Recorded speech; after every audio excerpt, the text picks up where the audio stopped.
So much again, Mark. And of course, my name is Angel, and I will be your voice for this segment. And in this segment, if you don't know, this is Moment Koto. If you don't know Moment Koto, this is actually a segment where we feature and actually honor the accomplishments of the best of what our generation has to offer. And this time, we have today a very special guest. She is actually a young journalist, and she's going to share her experiences in the broadcasting industry. And of course, she is part of one of the biggest news teams in the country today. She is also a very bright, a very intelligent, very gifted person, and she is actually a gifted essayist who wrote a lot of articles. These are heavy articles, news articles, mostly hosted in newsbreak.com.ph. She is a fine product, the pride of De La Salle University in Dasmariñas. So without further ado, let's all welcome Miss Purple Romero. So welcome to the show, Purple. Thanks. That was quite an introduction, but that's a very superlatives and all. But I would like to emphasize that even if you're a really good journalist, if you're not a good person, then everything that you do you don't really mean anything. I guess in the long run, it all boils down to who you are. Yeah, that's so true. You know what? We're gonna start with our talk today. I'm just very curious. Gusto ko lang malaman, what is the nature of your job? What is it like to be a journalist? I wake up at 5 a.m., I guess, with a text from my editor telling me to go there, to government, any department under the government, and then write this, write that. We basically have a joke that you cannot even really dress up. Once you get out from the shower, you receive the text, then you do that, then you write this in your underwear and all. But I mean, it's a very hectic job. You're always on call, but you get to meet a lot of people. You get to learn a lot of things, and then you see the third side of the coin in every event. Wow, parang doktor, ano? You're like always on call, on the go. And underpaid? Are doctors underpaid? I don't think so. Well, anyway, I'm just curious again. How did you land the job? Meron bang criteria as a writer? Well, you should exclude looks because I'm not really that good looking, as you can tell. You're very humble. But anyway, how did I land the job?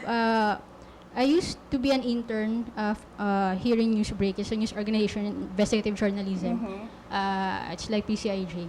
Wow. Yeah. Well, I used to be an intern here. They offered me to stay, but I first tried my luck as a news writer in another wire agency, which I wouldn't name. And then I wrote for an ad agency, but come July, they texted me and then asked me, Newsbreak texted me and asked me if I can you can be part of the team. Again for the second time. And I was like, you know what, this is what you want to do.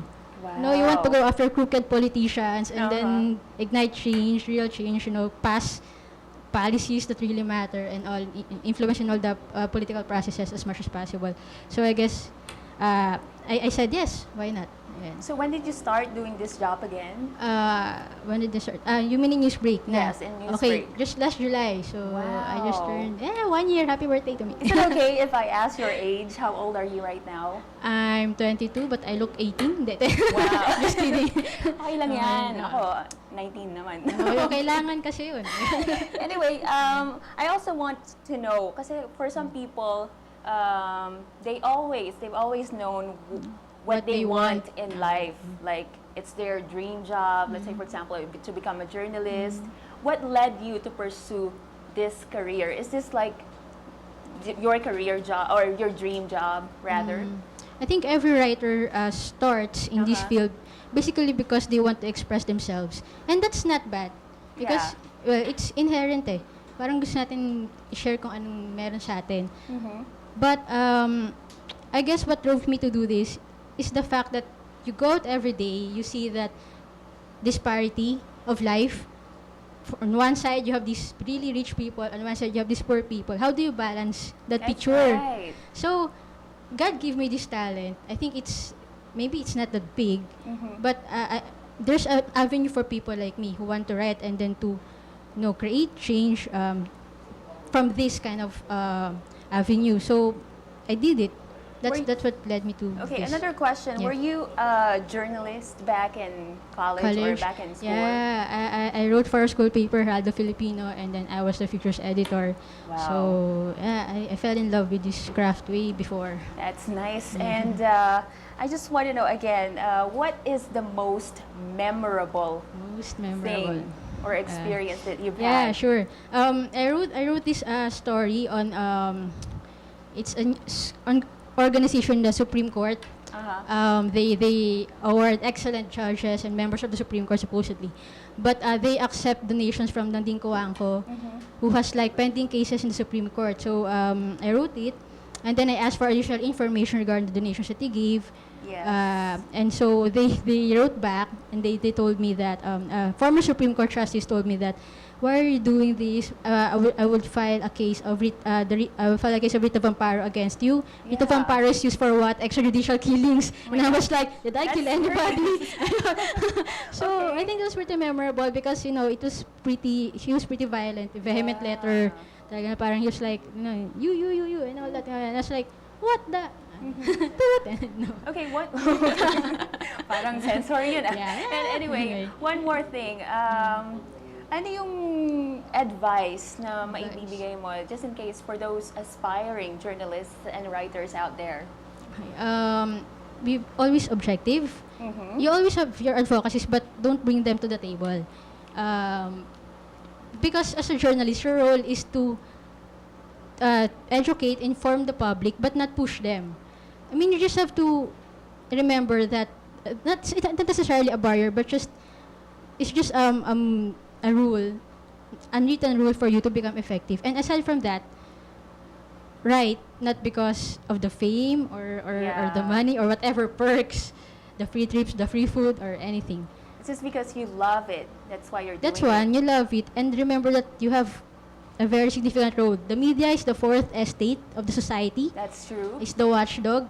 So if you're going to be corrupt yourself, no matter how good you are in writing, You're don't not gonna join this help. field. Don't be a Yeah. hypocrite. Be true to yourself because that's the only way you can actually be an effective journalist in the first place. Wow.